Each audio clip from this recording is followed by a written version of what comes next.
indivisible, with liberty and justice for all.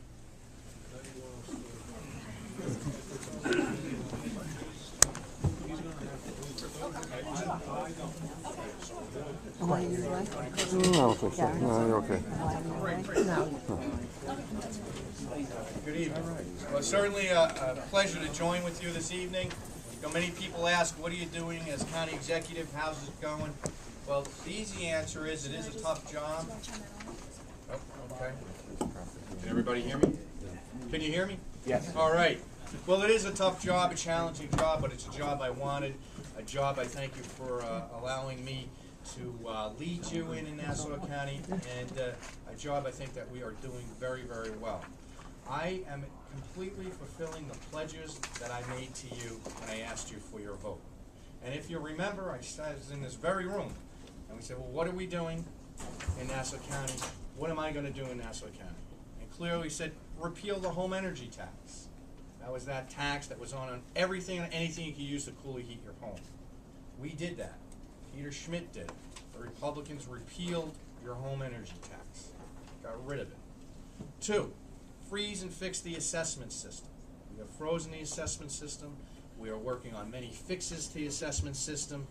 This year, for the first time, when you receive your tentative assessment, if you grieved your taxes and you were successful, whether by settlement or adjudication, you will find that figure on your tentative assessment, which takes place in the 12-13 year. The assessment bill, or tentative assessment that you open up this January, or this past January that you received, is for your 12-13 school tax bill. That's the earliest we were able to affect. You'll see on there the justice that you sought. That will save you, Nassau County, from making the same errors over and over and over again. If you do not see that on there, we have instructed you to alert the county and it will be corrected. We said we were going to stop wasteful spending. We've reduced $148 million in wasteful spending in Nassau County. We've right-sized government. We reduced over 600 jobs. We eliminated completely 400 jobs. $55 million less a year in labor in Nassau County. $55 million a year. $148 million in wasteful spending gone. We eliminated a 16.5% planned property tax increase. When I took office, January 1st, projected $133 million deficit. We eliminated the revenue that was expected from the home energy tax. We will end, by all accounts, 2010 in the black. We've proved to the people that you can manage without raising real property taxes. Lastly, we said we create jobs and opportunities, which we've done very well at, considering the economy that we're in. We work very hard in many, many areas: homeland defense, green energy industry, and of course the film industry. But tonight we're here to talk about, how did NIFA come about? Well, NIFA has been the watchdog agency in Nassau County for about the last 10 years. Much of the criticism that they launched today involve contracts and deals that were entered into under their watchful eye. It's the height of hypocrisy now that they criticize those deals. They tried to make this administration wear those deals, when in fact it's this administration that's cleaning up those deals. They're permitted to take over if there's a 1% deficit. There is none. There is none. There's another part of the statute that says if there's an imminent and substantial likelihood of a deficit, they can enact a control period. Since I took office, if you recall, I was only in office a few days, I received a letter from NIFA demanding information. This control board, this NIFA board, was intent on trying to take back this county since the day I took office. They're not interested in the reforms that we have. We fought them back in 2010, all the way up to 12/30, 2010. They tried to convene a meeting and take over.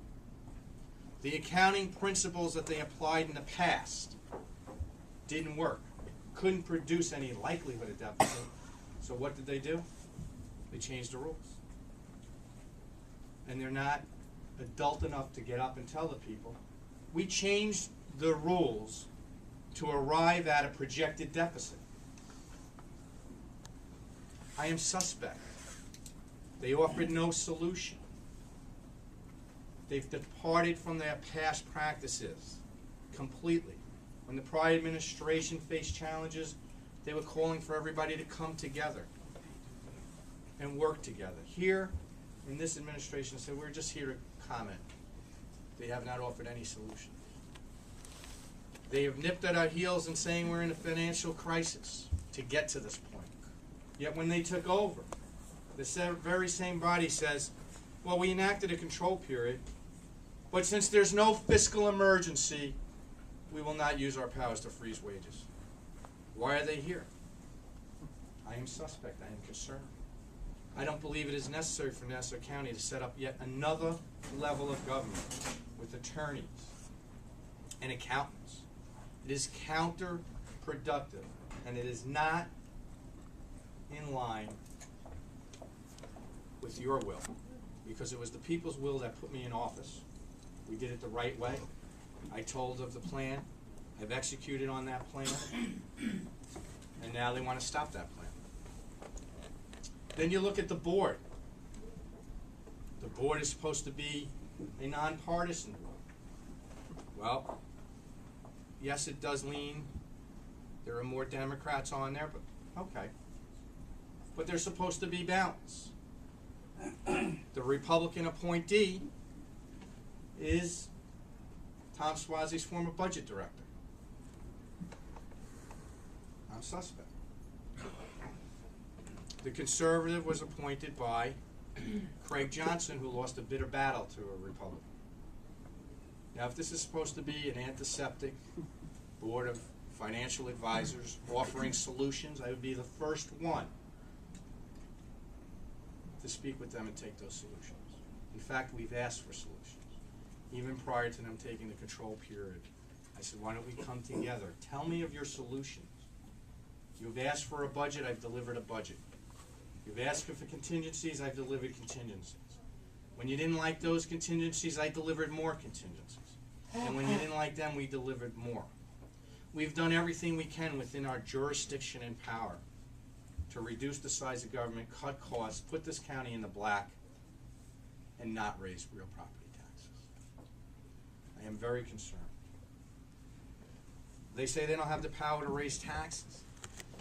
But that really isn't the true story, because they have the power to cause, and you should understand this, cause a real property tax increase. Because their powers include the power to not permit us to borrow. Nassau County borrows because it needs to meet its bills, because the state doesn't pay us in time. This is the history of Nassau County's borrowing.